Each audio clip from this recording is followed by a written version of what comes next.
بسم اللہ والصلاۃ والسلام علی رسول اللہ۔ ایک سوال ہمارے پاس ہے کہ کیا قربانی کا گوشت یہ غیر مسلم کو دے سکتے ہیں؟ نہیں، دیکھیں، قربانی کا گوشت غیر مسلم کو نہیں دے سکتے، ٹھیک ہے جی۔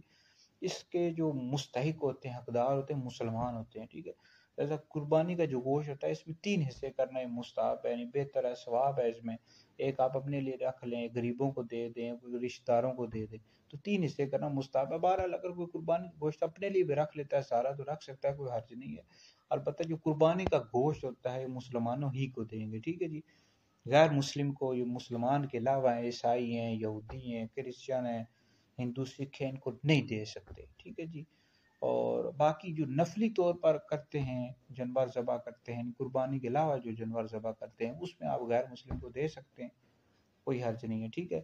لیکن جو قربانی کا گوشت ہوتا ہے اس کے جو مستحق ہوتے ہیں، حقدار ہوتے ہیں، مسلمان ہی ہوتے ہیں۔ مسلمانوں کے علاوہ جو قربانی کا گوشت ہے وہ غیر مسلم کو جو مسلمان نہیں ہوتے ان کو نہیں دے سکتے۔